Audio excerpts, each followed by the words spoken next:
Tirabadachari Jaya Kunja Bihari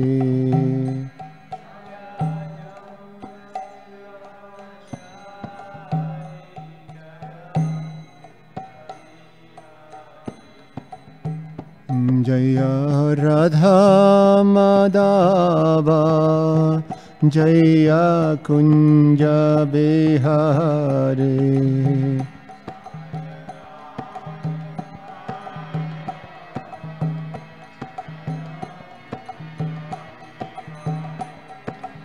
Jaya Radha Madhava Jaya Kunja Bihari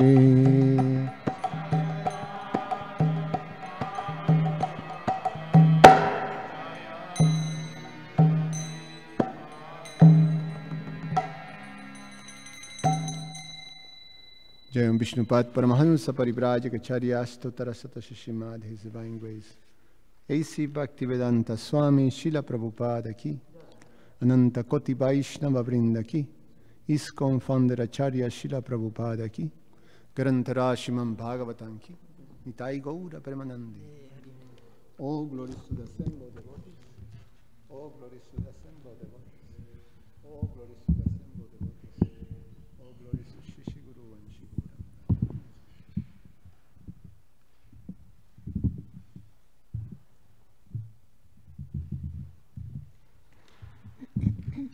Om Namo Bhagavate Vasudevaya. Om Namo Bhagavate Vasudevaya. Om Namo Bhagavate Vasudevaya.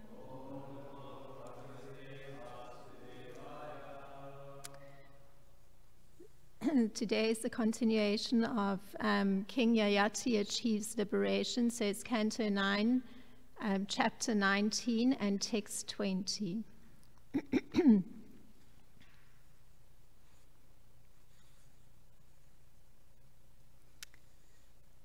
I'm pausing for everybody to get it on the electronic device. So, and the verse is also on the board, so I'll begin.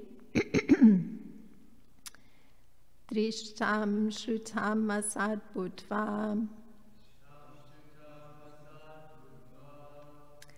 Nanaduyayena Sandishet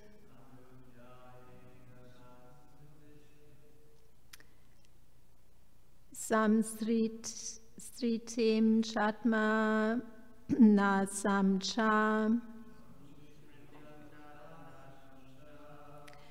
Tatra Vidvan Satmadrik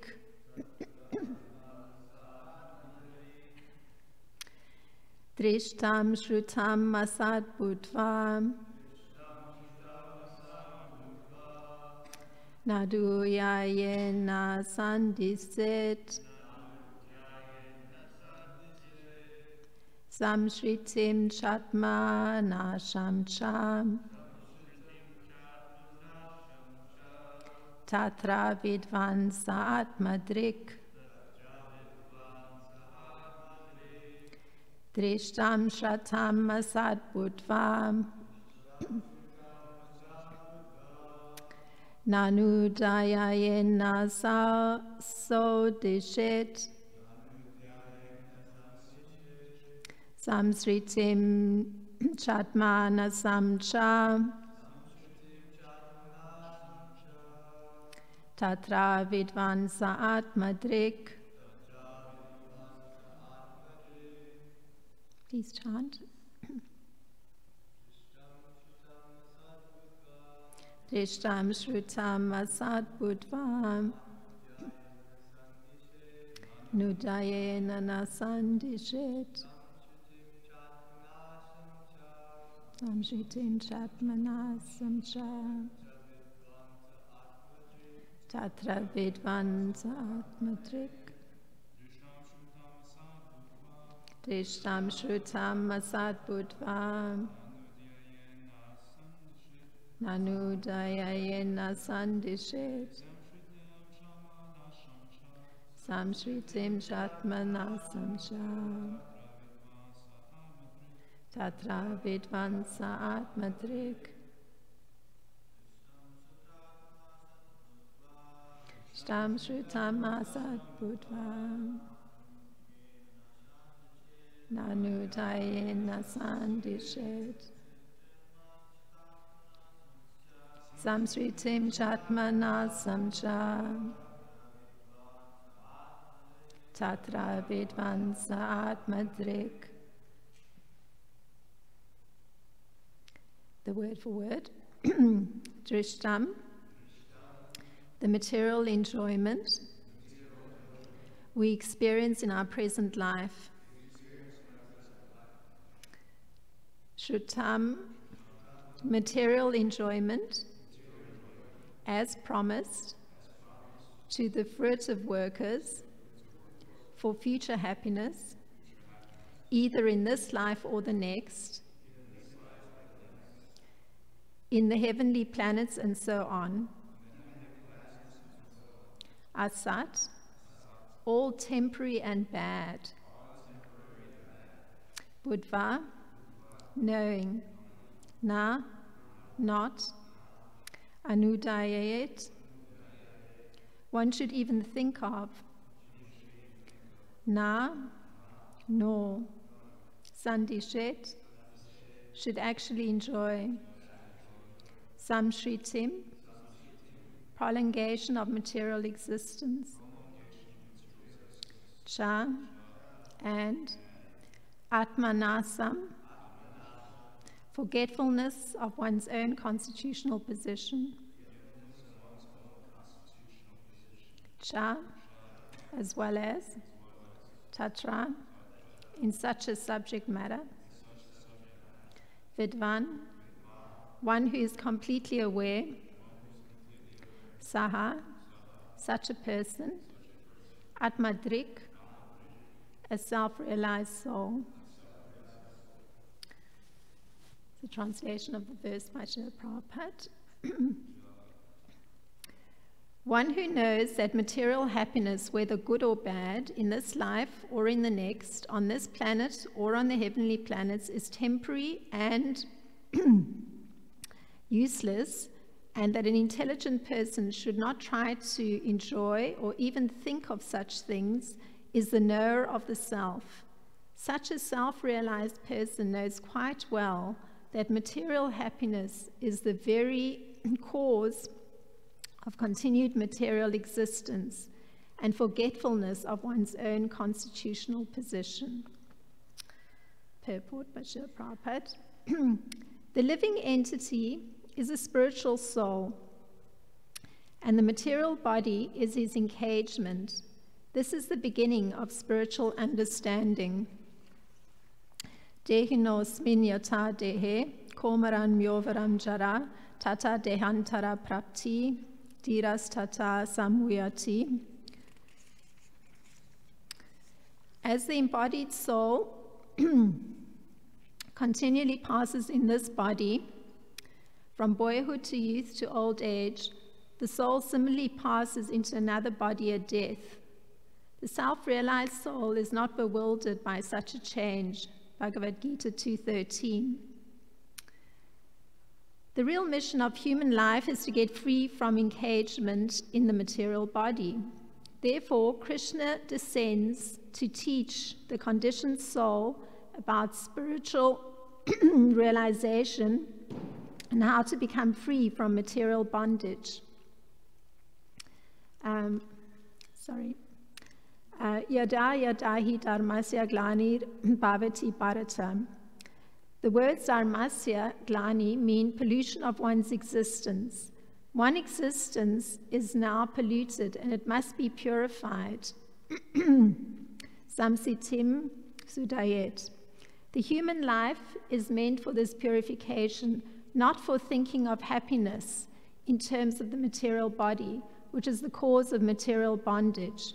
Therefore, in this verse, Maharaj Yayati advises that whatever material happiness we see and whatever is promised for enjoyment is all merely flickering and temporary.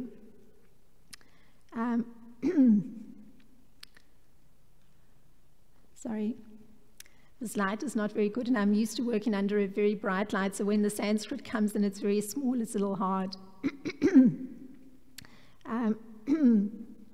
Anyway, I'll just leave it because I'll be struggling.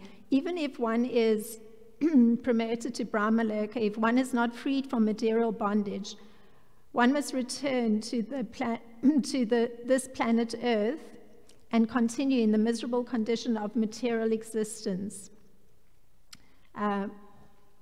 Sorry, here we go again. Okay, one should always keep this understanding in mind so as not to be allured by any kind of sense enjoyment in this life or in the next. One who is fully aware of this truth is self-realized or atmadrik, but aside from him, everyone suffers in the cycle of birth and death. Mritya samsara vartamani. This understanding is one of true intelligence, and anything contrary to this is but a cause of unhappiness. Krishna Bhakta Nishkarma Atarena Sarata. Only a Krishna conscious person who knows the aim and object of life is peaceful. All others, whether karmis, gyanis, or yogis, are restless and cannot enjoy real peace. Om Jnana Timirandasya Gananjana Shalakaya Chakshurin Militam Yena Tasmai Shri Gurave Namaha. Namo Vishnu Padaya Krishna Prasthaya Bhutale Srimati Romapada Swami Tinamine. Namo Vishnu Padaya Krishna Prasthaya Bhutale Srimati Bhaktivedanta Swami Tinamine. Namaste Saraswati Devi Gauravani Pracharine Nivishesha Sunyavadi Paschatya Deshatarine. Jai Shri Krishna Chaitanya Prabhu Nityananda Shri Advaita Gadadhar Shivasadi Gaura Bhakta Vrinda. Hare Krishna, Krishna Krishna, Hare Hare, Hare Rama, Rama Rama, Hare Hare.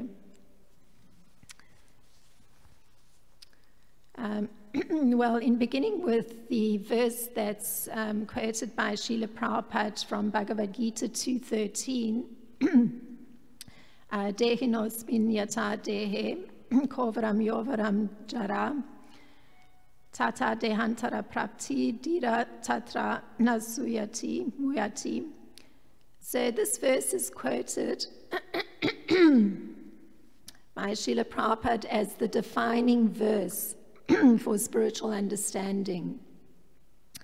And it's a statement by Lord Krishna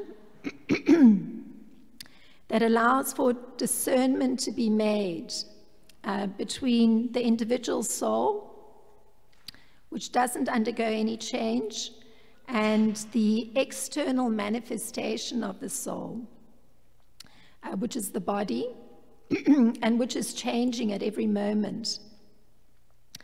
So that change of body is seen as the soul manifesting either the body of a child or the body of a youth, or even the body of an old person. And then this continues because there's transmigration into a new body. And that body may be either material once again or spiritual. And this is a translation of that verse. As the embodied soul continuously passes in this body from boyhood to youth to old age, the soul similarly passes into another body at death. A sober person is not bewildered by such a change. So if this distinct mental separation is not made between the unchanging soul and the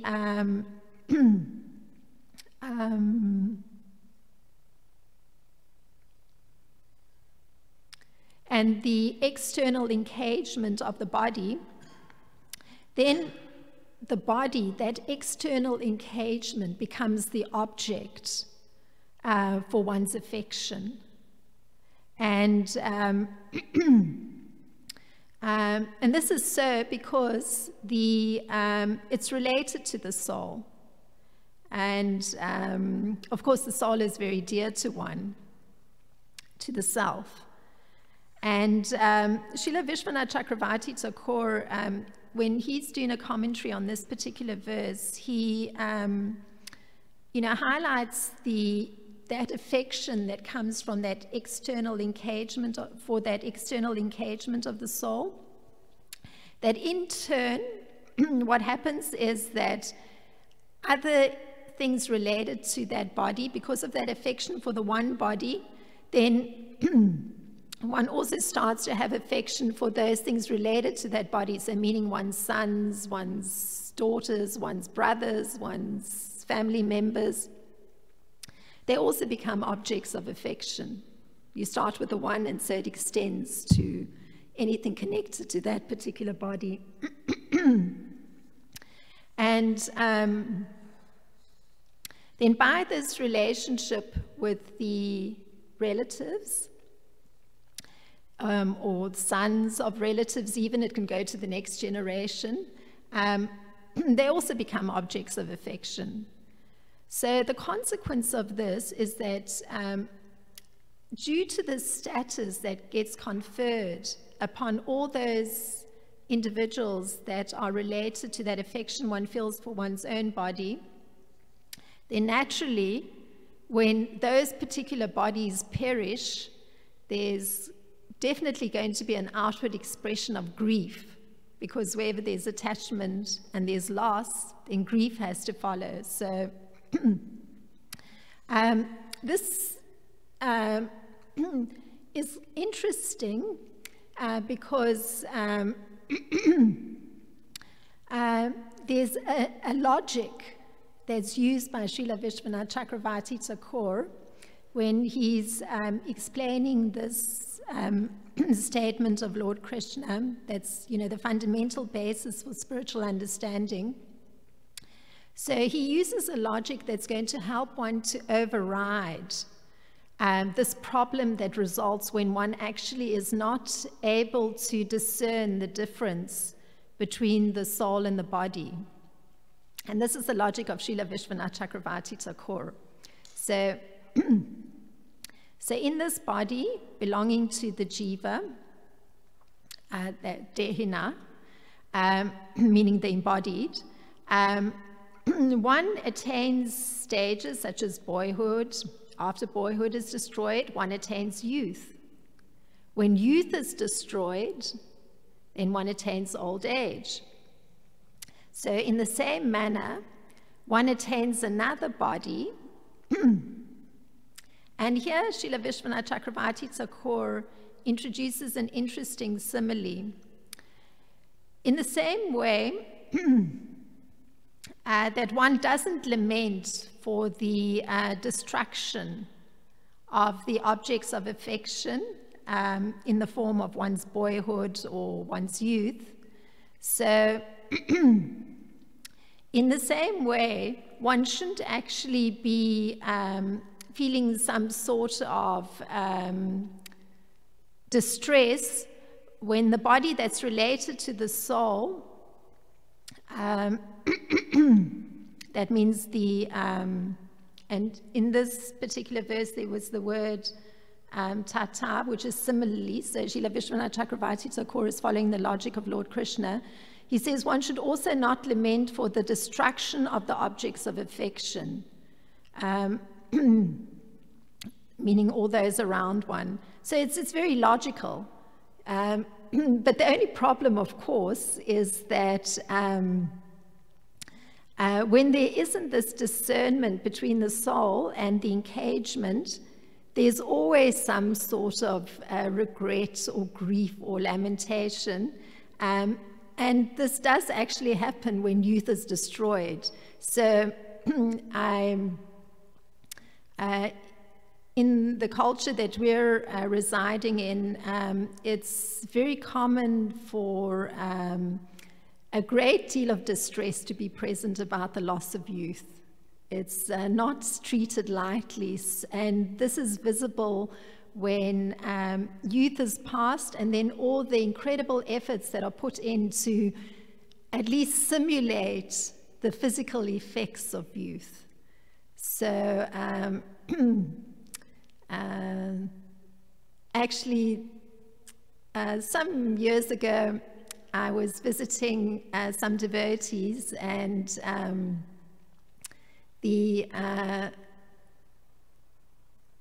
woman devotee of the house, because her husband's a doctor, was telling me that actually she was going through a whole course of particular injections that maintained and preserved youth. So I thought it was very interesting. It becomes so imbibed because one is existing in this culture that great effort is there to, I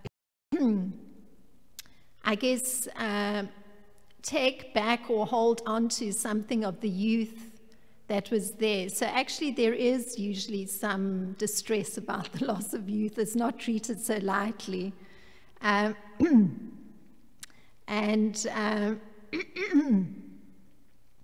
this problem of discernment between the soul and the body is not present in somebody who's referred to as a sober person. So it means somebody who's actually understood what is the purpose of having this human body or having this engagement around the soul, and that is actually to try and free oneself from the engagement. So if one's understood that, then, you know, there's a kind of, it's a sobering thought. It means one has to look beyond, you know, the youth elixirs or the, you know, particular course of whatever vitamins, I don't know, plasma that's there to try and, you know, work very hard on keeping the engagement very intact and presentable and, I guess, unwrinkled and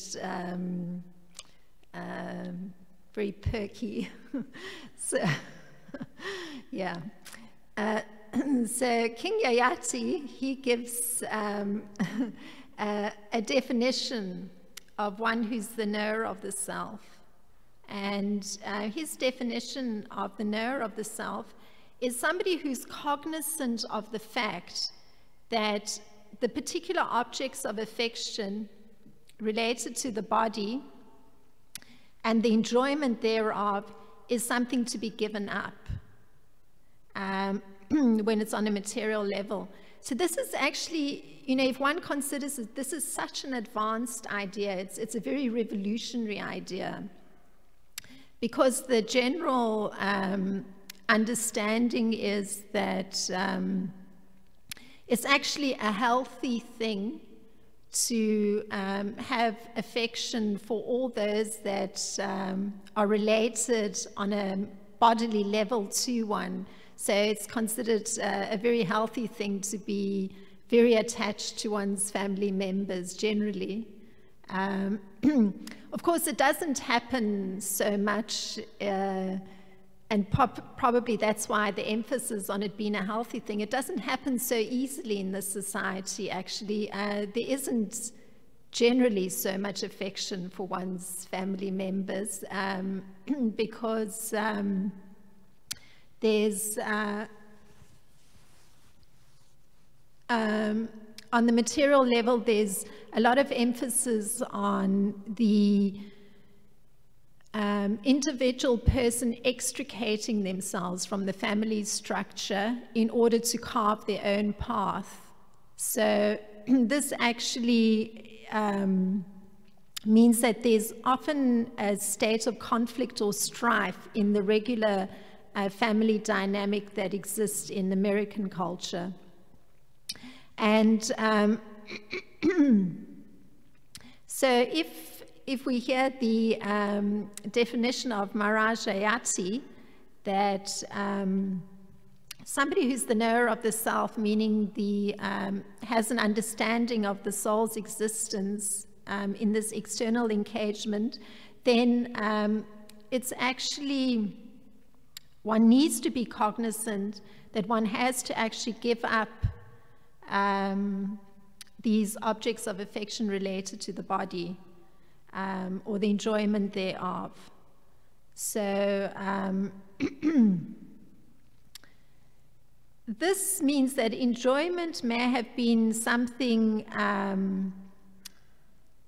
that can even be very subtle, that enjoyment can be of things that one has heard even, or things that one has seen. So it may not be actually a corporal object.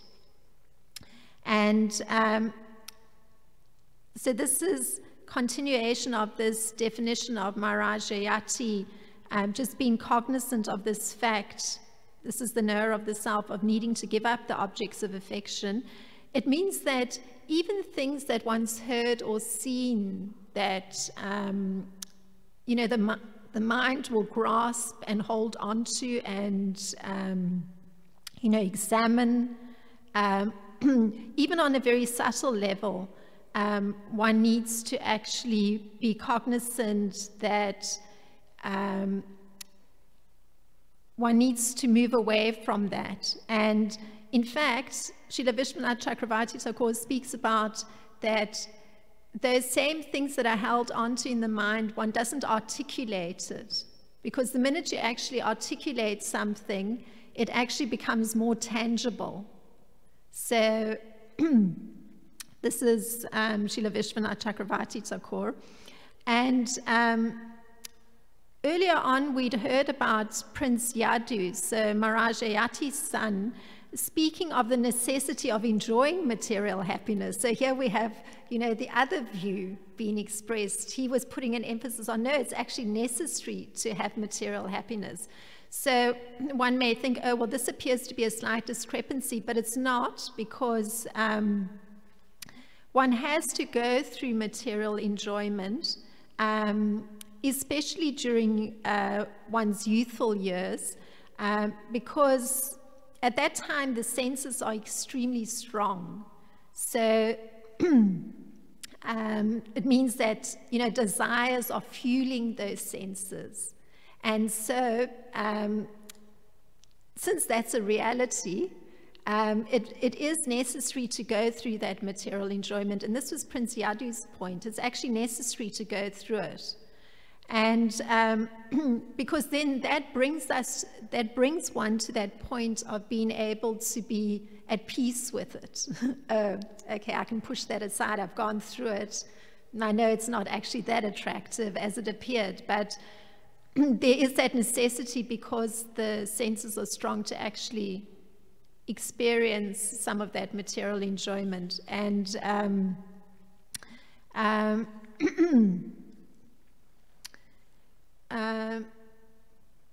he actually told his father, when he was requested to surrender his youth,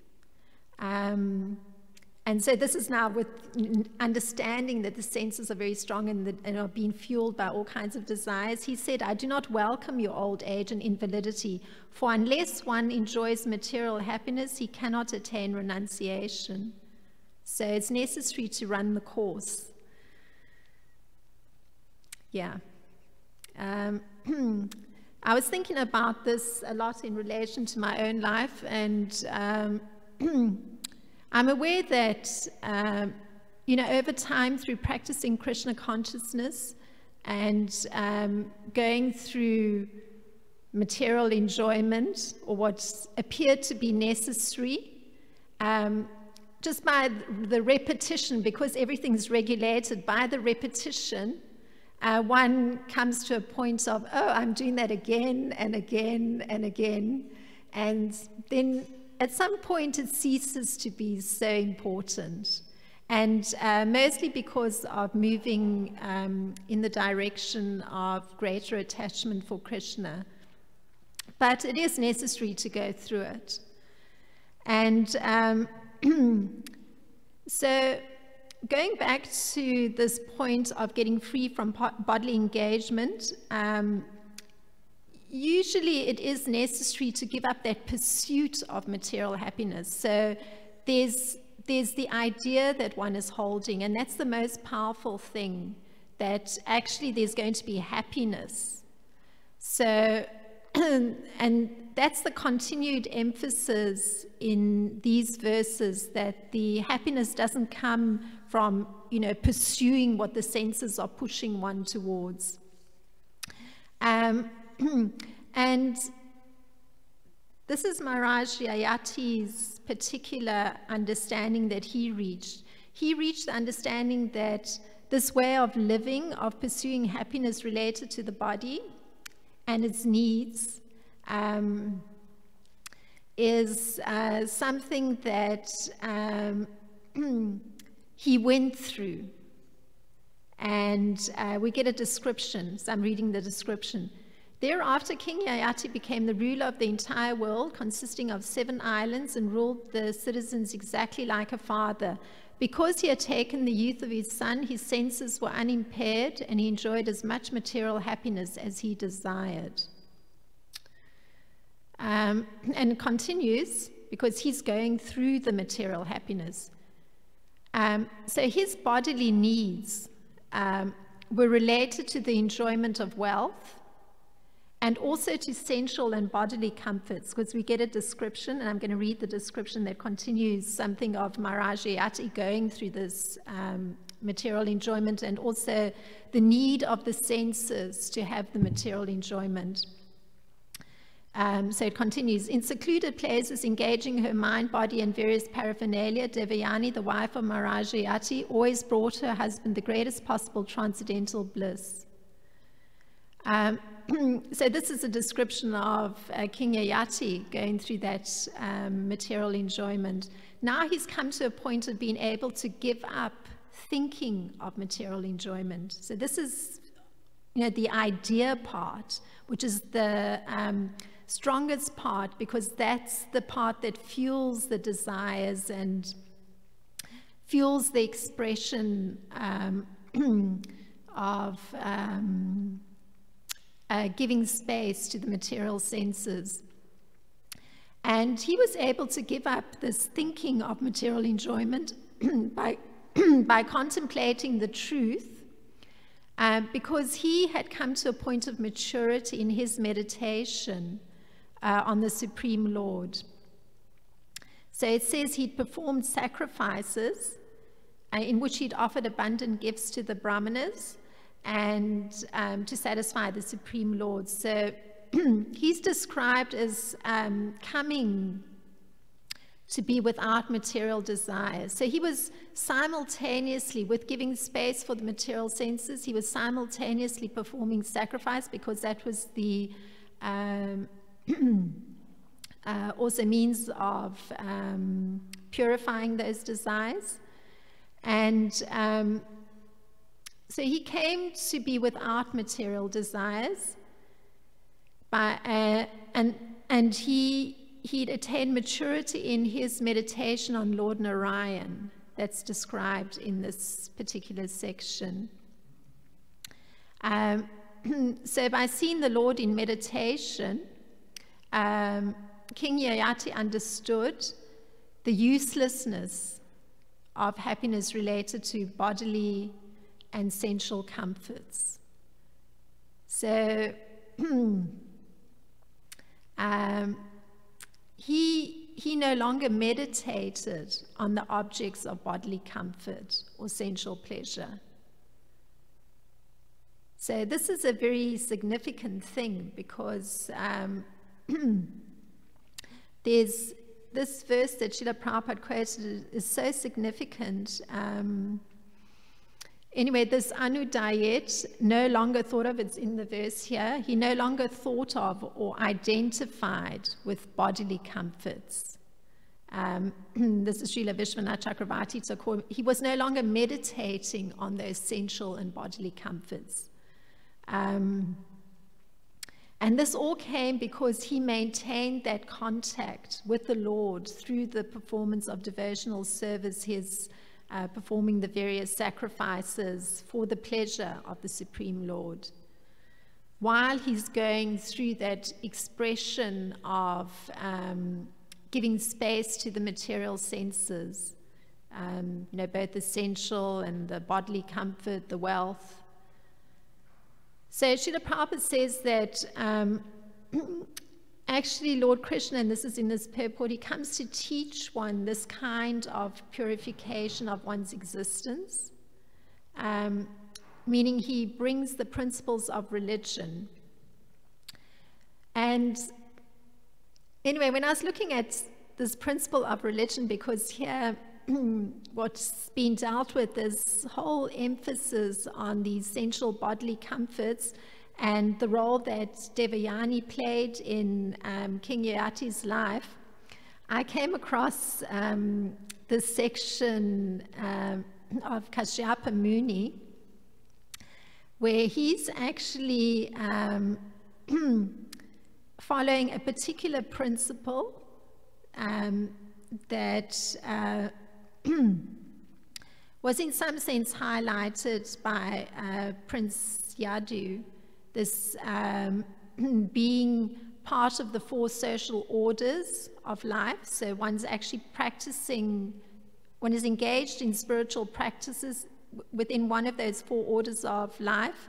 And Kashyapa Muni, he's run into a situation where it's described that he actually also gave space to, sensual enjoyment, but he was engaged in austerities. So his wife had approached him, and she was in some sort of sensual frame of mind. And this is Kashyapa Muni, he actually praises her, which is very interesting. So it's a different angle. So this is what he says to his wife. As a fort commander very easily conquers plunderers by taking shelter of a wife, one can conquer the senses which are unconquerable in the other social orders. So he actually praises his wife when she's in a sensual frame of mind. And of course, his praise extends through a long section of the Bhagavatam, and Srila Prabhupada does comment that there's a jerking aspect to it too, but this is the beginning praise of his wife. So it means that also in going through this material enjoyment, when there's an attack on the body, so the engagement gets an attack, so to speak, by the senses because they need that material enjoyment, then the wife is supposed to protect the body from getting smashed. This was Kashyapa Muni's praise of his wife. So she's actually a commander who's, helping with the senses. So, so in the same way that a man may be saved from the onslaught of enemies, so the wife was actually saving him from the onslaught of his senses. Now, in the other orders of society, Srila Prabhupada puts that there has to be a systematic training. So, of course, of the brahmacharis, the vanaprasthas too, and the sannyasis. So everybody has to go through some training. And this is because it's just natural that one's going to fall prey to the attack, particularly of wanting sensual enjoyment. So, and this is because one is bound to the body. There's no way of avoiding it. It's there. And so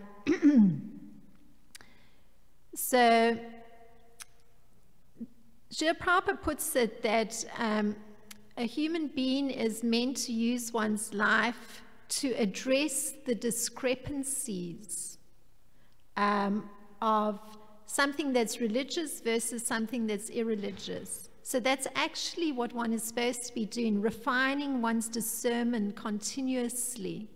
You know, what's religious and what's irreligious. And he quoted this verse, Yada Yada Hi Dharmasya, and Glani Bhavati Bharata, Abhyutam Adharmasya, Tadatmanam Srijamyaham. So this is what that adharma is. Krishna is actually teaching that one needs to constantly be making this discernment. And this kind of correction of discrepancies, where one is actually thinking very carefully about where religion comes in and where irreligion comes in. So it's a very subtle thing, you know, what space one is giving for the senses, and how one is actually managing that, the necessity for material enjoyment. So,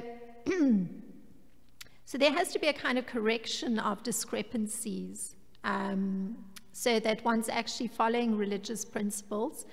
So one needs to shift one's meditation, and this is an understanding I got from this verse. One has to shift one's meditation on material objects, and in this verse, this Tatra Vidvan, it's translated as one who's completely aware of such a subject matter. So that's what one wants to strive for, to increase one's awareness of the subtleties and the very fine distinctions one always has to make. Because this, if one's not in that kind of frame of mind of trying to always correct discrepancies, then it produces samsara, meaning, you know, that continued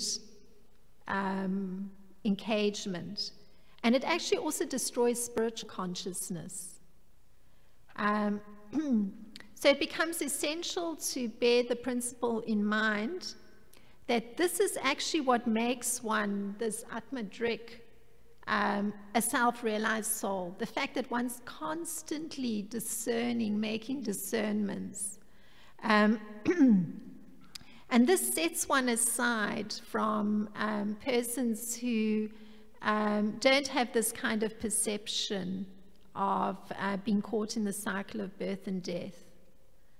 And I turn to Srila Bhaktisiddhanta Saraswati Thakur. So he gives a fantastic explanation of, in terms of this kind of connection one can make with the Supreme Lord. So this is him talking. It is not possible for the mind of man to have the true conception of the actual nature of the unalloyed spiritual function. Such spiritual realization is possible only through the spiritual senses of the unconditioned soul. The functioning of the spiritual senses ensures the freedom of the soul from all unwholesomeness and limitations in a way that is exactly opposite of the activities of the present senses, which create and multiply the restrictions of this conditioned state. So it's a huge statement, but giving way to or taking the material senses and having material enjoyment, it creates unwholesomeness. That is Srila Bhaktisiddhanta Saraswati Thakur's statement. And that is because there's one's at the mercy of the mind, and within the mind there's always looking at things one way, looking at things another way, and then is it this way or is it that way? So there's something unhealthy about that. And if one is actually functioning with the connection with the Supreme Lord and the spiritual senses of functioning, so one's seen everything in relation to the Supreme Lord, the mind is peaceful, it's not operating, and there's a kind of sense of wholesomeness. One is functioning in a healthy way. So this particular statement came from a fantastic essay of Srila Bhaktisiddhanta Saraswati Thakur, where it's called The Erotic Principle and Unalloyed Devotion. The Erotic Principle, yeah. Yeah. And going along with this, in Nectar of Devotion, there's a description of something of devotional principles, this connection with the Supreme Lord that allows for the operation of the spiritual senses. And probably of all those simple things that one does regularly in devotional life, the most significant one that confirms this process to oneself, that one is the spirit soul, is actually engaging in the process of deity worship. It actually makes alive the spiritual senses and brings about this confirmation that, yes, indeed, I'm a spirit soul and this body is just an engagement. So these were some thoughts on this topic. I'm sorry if the class was a little dry today. It just came out that way. Some days it's more lively, but anyway, if there's any thought connected to this topic.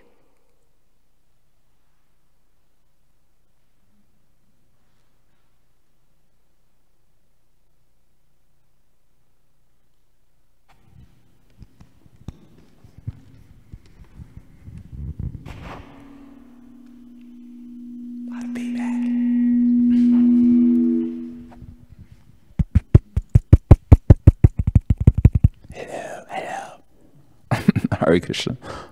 All right, Hare Krishna. Thank you for your class. I don't think any of your classes are dry. You do a lot of, I appreciate all your study. And if somebody thinks it's dry, if you use more words like erotic, then people might be more attentive. But my question is related to your point and the point Prabhupada made in the purport. You were mentioning, you said the purpose of human life is to become free from the engagement of the material body. So that reminds me of one of my favorite passages in the Bible, where in the book of John, where Jesus tells the Jews, he says, if you follow my teachings, then you will know the truth. Everyone knows this. And the truth will set you free. So then they said, we are Abraham's descendants. We're practically royalty. We have never been slaves of anyone. So how can you say that we should be set free? So Jesus says, anyone who sins is a slave to sin. And so he was saying, although you may be free on the outside, you're not free on the inside. Therefore, you're always disturbed. And Prabhupada actually mentions this in a verse. He quotes a verse that Chaitanya spoke to Rupa Goswami. Krishna bhakta nishkama Acheives shant, bhuti muti siddhi kami sakaliya shant. That we're always ashant, disturbed, because we're slaves of our senses, slaves of lust, slaves of anger, envy, etc. So my question is that one point I was making to Subal the other day is that when they brought the slaves, or any slaves, but I'm particularly talking about the Africans, when they brought the Africans over to America, the slaves outnumbered the masters, but they were able to subjugate them because they had weapons and stuff. But within our body, there's only one slave, the soul, and there's many masters. Our lust, our anger, our greed, our envies, you could count them. So it seems like there's no escape. Some slaves. So my question is essentially is that when we feel like we're free from lust, then pride takes a shift. It has a 12-hour shift. Then then when we're free from pride, we feel like it. Then then embarrassment. So many things take shifts. They take shifts, so there's no question of getting out. So my question is that a lot of times it's a point of emphasis. A lot of devotees, we hear in the scriptures that it is possible to control the senses, but at the same time, we also hear Arjuna said that it's impossible to control the senses. It is easier to control the wind than the mind. So I feel like one point I like to emphasize, and maybe you could expand on it, that one thing to keep myself enthusiastic is that I try to keep in mind that it's not possible to control the mind. It's not possible to control the senses. And so Krishna's Ishvara Paramakama, he's the supreme controller. So how much emphasis should the people give on controlling the senses? Because it really isn't. That's Krishna's mercy. There's so many verses we could discuss, on and on about different points. But my understanding that it's not possible to control the senses, but we're just trying to evoke that mercy so we could be free from the senses. So it's kind of a point of emphasis. Maybe you could describe, is it possible or isn't possible? My understanding that it's not possible. So, Hare Krishna. So Jai Baladev, I think, so Jai Baladev, he drew attention to something biblical, that Christ was also giving the teaching that persons needed to become free by following his teachings, and that there wasn't an understanding of that because the persons took it in the literal sense that actually they weren't slaves, so why did they have to become free? And he went on from there to look at this problem that actually there are many masters that are internally operating, and those masters may be in the form of lust or anger or greed. And so he was of the thought that actually it's extremely difficult to control the senses, that really actually one is just looking to invoke the mercy of Krishna. So his question is, is it actually possible to control the senses, or is it that indeed one is kind of helpless and just looking to the mercy of Krishna for bringing the senses under control? So it's an interesting question. I found when you brought up the initial understanding that was expressed from the biblical quotation that's, or from the Bible that you were bringing up, there's degrees of subtlety of understanding. So persons, generally the Bible goes along or is geared towards teaching persons who are consuming flesh. So where there's flesh consumption, there's because it's a sinful activity performed, it inhibits proper understanding. So the understanding of freedom being internal freedom versus just a subjugation, a freedom from subjugation,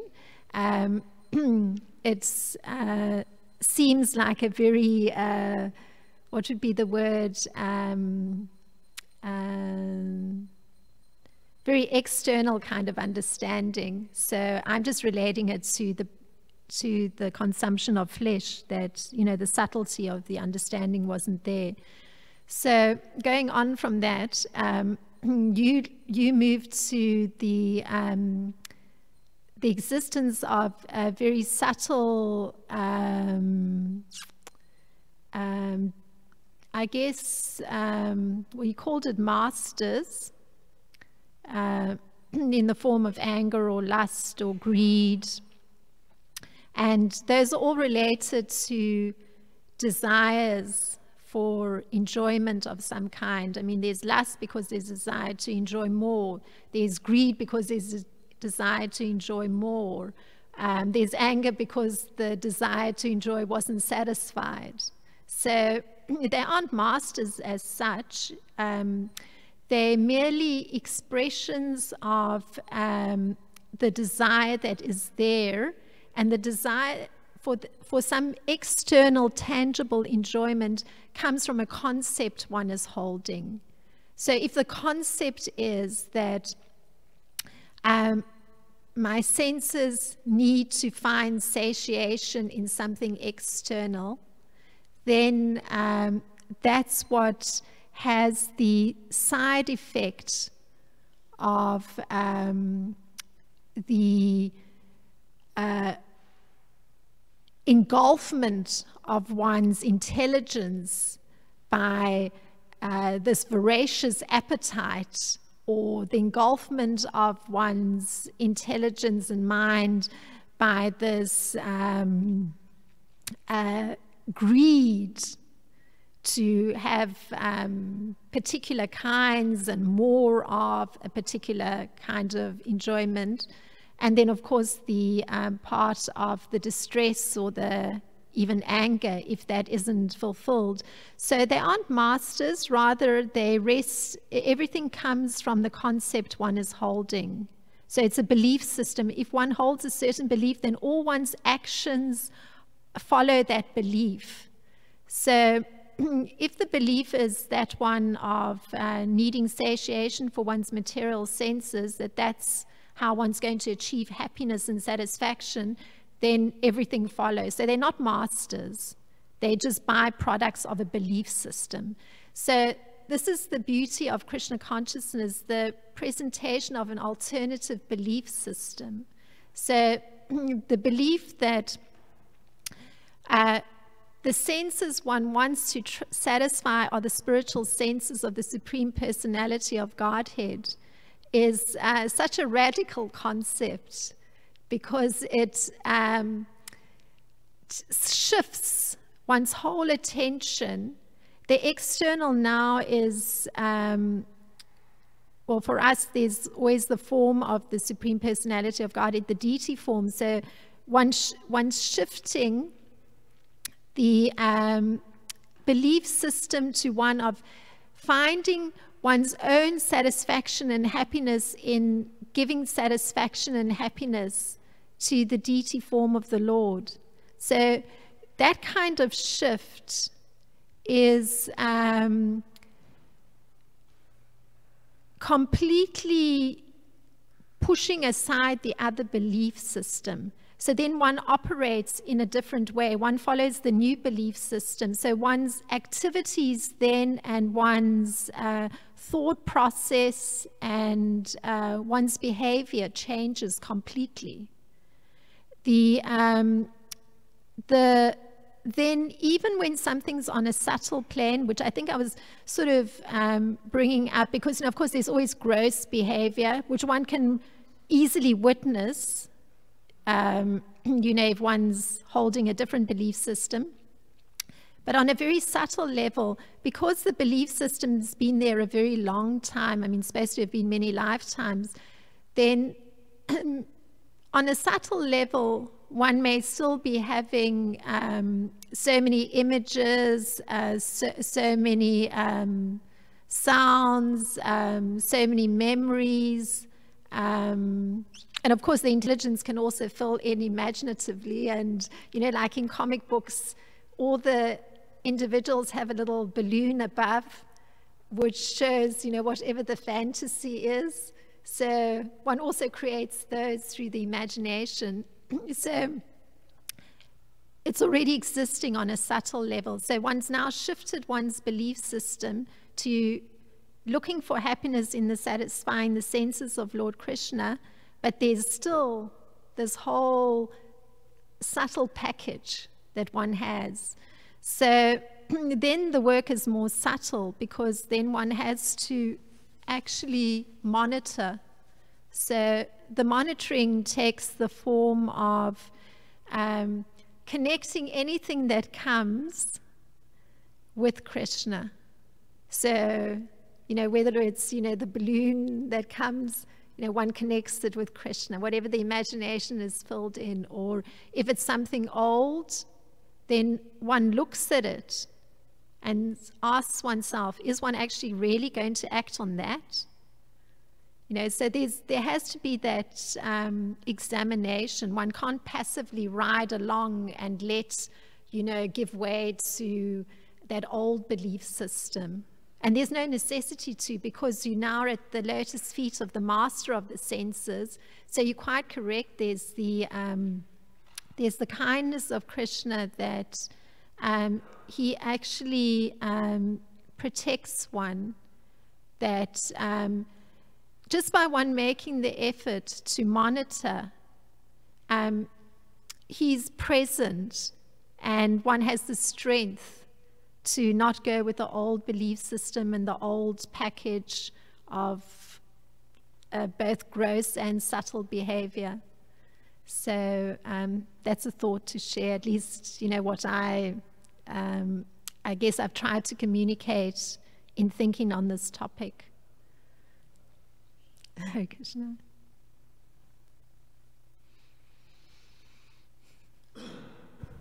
Hare Krishna, thank you, Maharaj. I had two questions. One, in the section where you're describing Devyani's role in the enjoyment of King Yayati, you mentioned that by giving so many things and acting in this way, she increased his transcendental bliss. So I remember looking at that and I was confused because that seems more like material happiness, but the word it says is transcendental bliss. So how he was getting transcendental bliss from material things? Yeah, yeah, that's a very good question.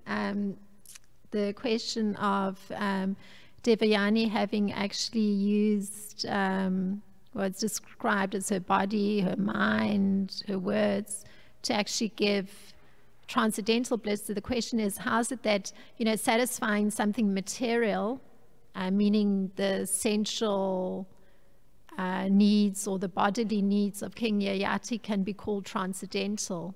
And how can it be producing transcendental bliss? Means there's spiritual emotion. So how one would understand it is that, and I think Naveen Krishna Prabhu yesterday made one of the comments in his class was that King Yayati was functioning on a religious plane. So he wasn't on an irreligious plane. So although he had very perfect senses that he'd acquired from his son because he wanted to enjoy to the maximum, and that was his intention, and he had the that voracious appetite as well to enjoy something material, meaning the sensual pleasure connected to Devayani or contact with Devayani. At the same time, he was performing his religious duty. So it's said that he was ruling the citizens like a father. So it means, very loving, careful, thoughtful, concerned for their welfare. So he's fulfilling his religious duty as a king. And then on the home front, he was also fulfilling his religious duty because he was performing sacrifices. So simultaneous with his, again, what's there on the subtle plane, manifesting itself through his needing those bodily comforts, those sensual enjoyments. Simultaneous with that, by performing his religious duties, there's the connection with the Supreme Lord. So he's actually cultivating attachment to the Supreme Lord, and his spiritual senses are also coming alive, because when you connect with the Supreme Lord, you spiritual senses are operating. So in that particular situation, you're then looking at an individual that's functioning, his spiritual senses are operating as well as his material senses. And it would appear that in his case, he seemed to go more in the direction of material senses. And your question was, how was it that he was also experiencing transcendental bliss through his wife cooperating with fulfillment of his sensual, physical, bodily needs? Well, his spiritual senses were also operating. So he's functioning as a devotee. So it's not exclusively as a materialist who's viewing everything on a gross level. So, and his wife is, on the same path as he is. So she's also getting the benefit of those sacrifices that are being performed. So, yeah, the understanding would be that we're looking at an individual that's not a gross materialist. He's actually connected with the Supreme Lord, and over those 1,000 years through that connection with the Supreme Lord, and he came to a point of understanding, actually, I now desire to serve the Supreme Lord exclusively. And this particular verse is, he's actually turned his attention away from wanting to find some sort of happiness in having his material senses attended to. So that is how I understood it. We're looking at an individual who's progressing on the spiritual path. So his spiritual senses are operating. Yeah, so that was the thought. And was this translation, it mentions that the material happiness is the root cause of material existence and forgetting one's constitutional position, right?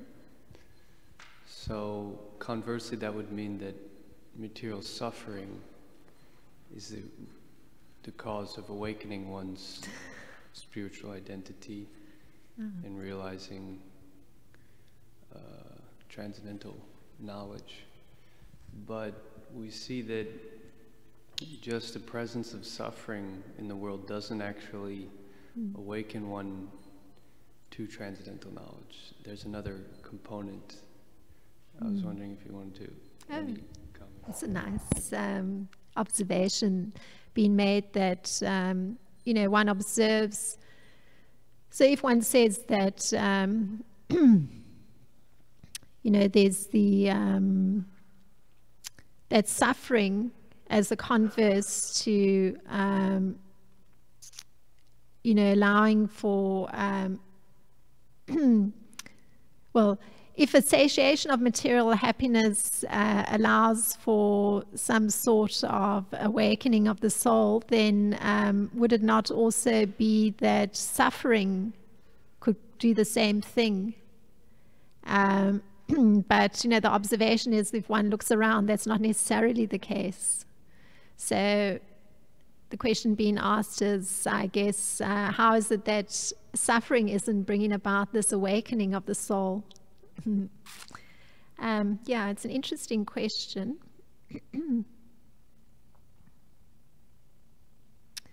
Well,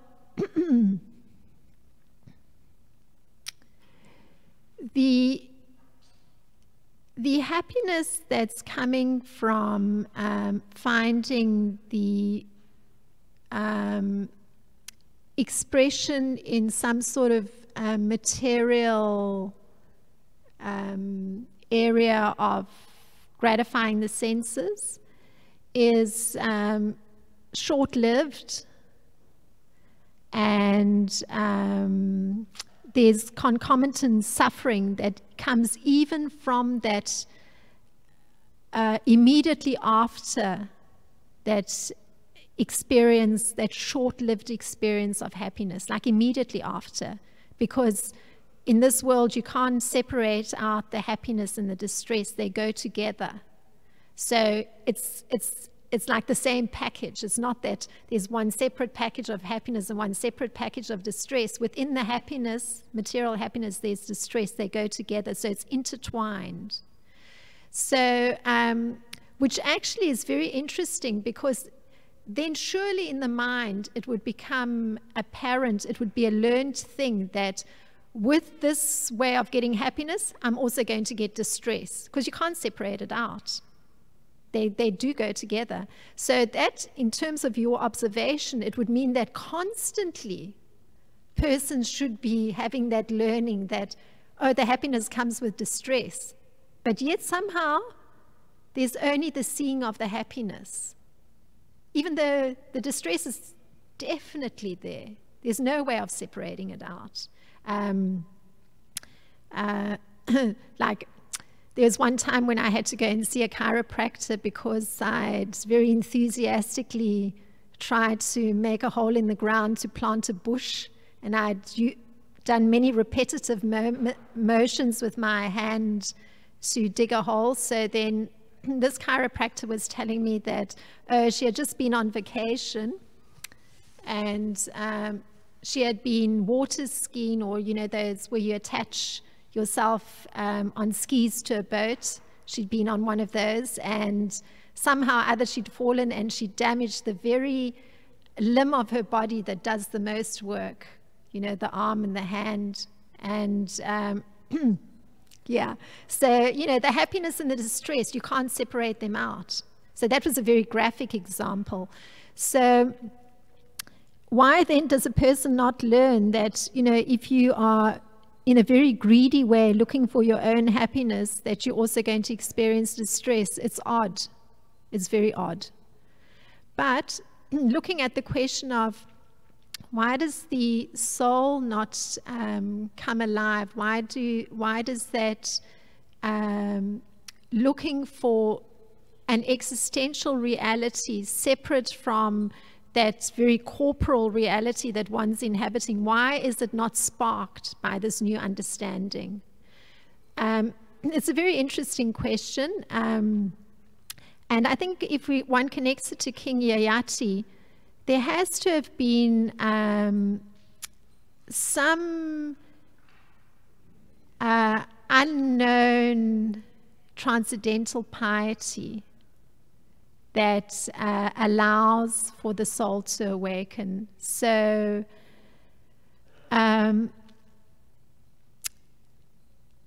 yeah, there was some transcendental piety that allowed King Yayati to awaken. So the same thing, somebody may be not even getting that learning of happiness and distress going together, but the person who does is the person who somehow unknowingly has performed some act that was a transcendentally pious act in some way.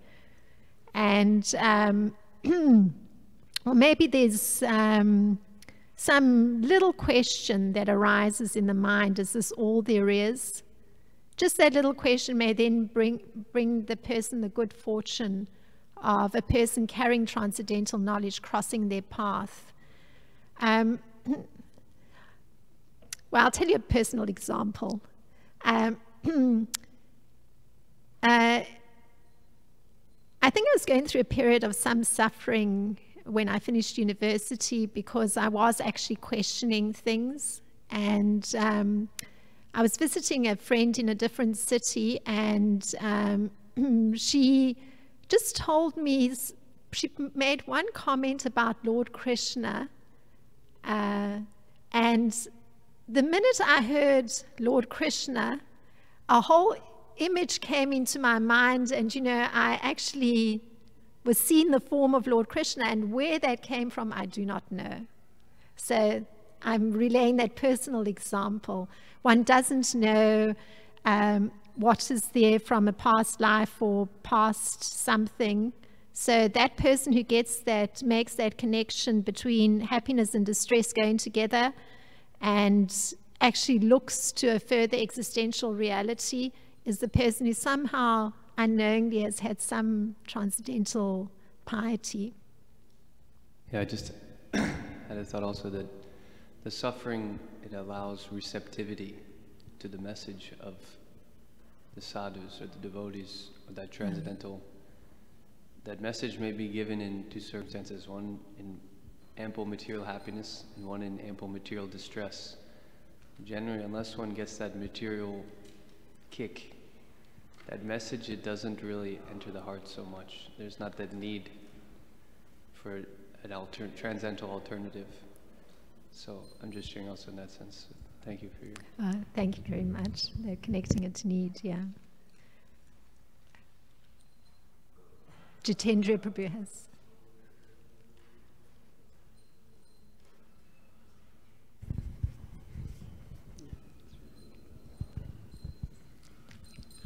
Yes, Prabhupada says that people are blind to self-realization, and the leaders want to keep them blind so they can consume them with, all kinds of a network of sense gratification. I remember somebody giving a class saying that in Beverly Hills, California, they don't allow any funeral homes, but they allow beauty parlors and all this stuff, because they don't want people to think about death. So they can control them by, and then it says that the conditioned soul never tires of the three modes of material nature. He just goes from one to the other, trying to enjoy here and there like a buffet of food. Oh, let me try this, oh, let me try that. So he never tires of the modes of nature. And then they asked Prabhupada, what is the Western world good for? And Prabhupada said, the Western world is good for preaching and sense gratification. And it says the conditioned soul hates transcendence because he's so absorbed in his, his network of illusions.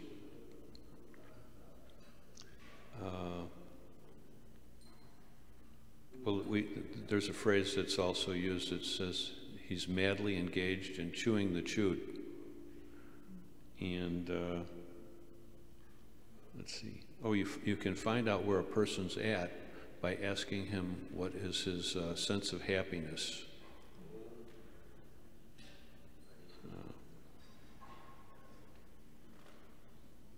Srila Prabhupada liked the hippies in a sense. He said because they were renounced, but he said they couldn't give up sex life. So that was their stumbling block. When one has a higher taste, he can give up the lower taste. Mm-hmm. But, and then from pride comes cruelty. From pride comes cruelty. So we see a lot of people that the more wealth they have, the more they try to dominate other people, and, you know, brings out cruelty. I think that was Chanakya Pandit said that. Hare Krishna. Thank you very much, Jitendra Prabhu, for sharing those statements. I guess, yeah. Oh, we've gone way over time, and I'm usually so good at like being right on the dot. This is the first time I've ever gone over. So sorry, but thank you very much for your kind contributions. Srila Prabhupada ki jai, Srimad Bhagavatam ki jai. Vantakalpatarubhyascha Kripa Sindhuvya Evacha Patitanam Pavanebhyo Vaishnebhyo Namo Namaha. Thank you.